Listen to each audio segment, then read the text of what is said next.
Game na po ulit. Part 3 na po tayo ng classic bobber restoration natin. Ayan, yung handle switch na yan, nabili ko lang yan 180. Etong taillight, parang 88 lang. Etong side mirror, parang 120 lang. Ayan na po yung ating inverted forks na nirebuild. Ayan, pininturahan ko na rin po yung ilalim niya. Dati po siyang gold. Kaso tinanggal na natin yung kulay. Game na, kakabit na natin kagad yung fork na yan. Nilalagyan ko muna ng grasa para medyo lubricated siya pag sinaksak natin. Ayan, nagpatulong ako dyan sa kapatid ko kasi medyo mabigat yan.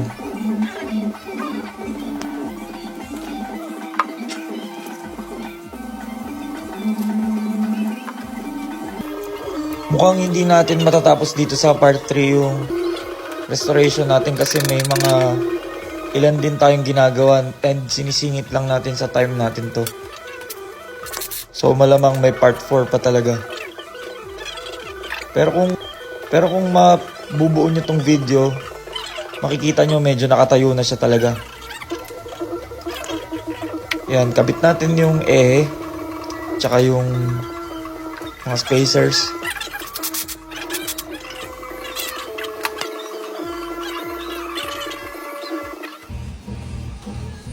Ayan, mas mukhang maaliwalas na talaga siya kumpara sa dati. Yan naman yung sa likod na view niya. Ayan, dyan kung makikita nyo kinakabit ko yung pang hardtail na rod. Nakakabit yan sa swing arm. Bali hindi na siya nakashock. Ayan, sampay muna natin yung gulong para makita natin kung ano talaga yung tayo niya.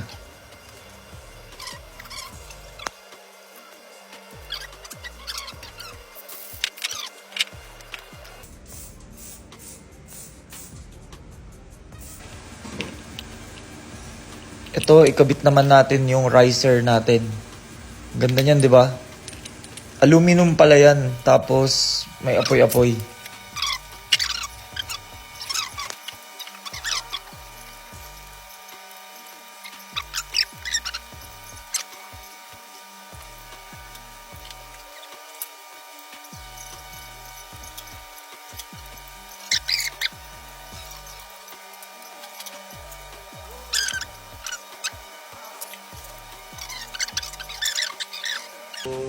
Yung pasmastela. Ayan, medyo maganda tignan kasi malinis naman siya. May kalawang ng kaunti pero matatanggal natin kagad yan. Ayan, dito naman, next natin, ikakabit natin yung handlebars. Nilagyan natin ng sapin na plain sheet para medyo hindi na siya dudulas kasi dumudulas yan kapag kapag hinigpitan mo ng solid. Bali parang higpit tuloy siya.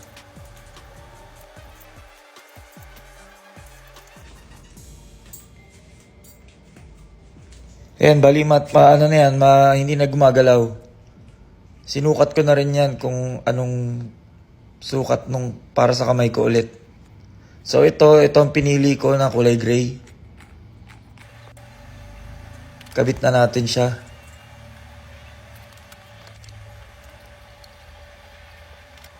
Hindi kasi bagay yung brown eh. Yan, niliha ko muna yung handlebar kasi pininturahan natin siya, sumikip ng kaunti. Nilagyan ko na rin ng grasa. Ayan, yung itsura niya kapag nakakabit. O, di ba mukhang bike? Ito namang handle switch. Ito, nabili ko nga lang to ng 180 pesos yan. Pang Rusi TC 125 and 150 yan. Ang kagandahan yan kasi siya aluminum siya. Hindi siya plastic.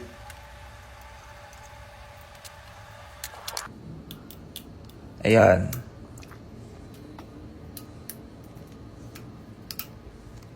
Meron nga din pala tayong project yung sa kapatid ko naman. Ganito din. Cruiser type din, tapos gagawin ng bobber.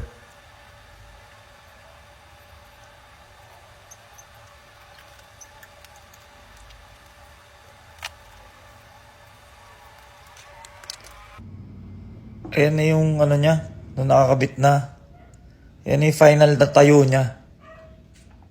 Kakabitan na lang natin dyan next yung makina, yung CC bar, yung wirings. Tapos tatakbo na yan. Ito yung sinasabi ko sa inyo.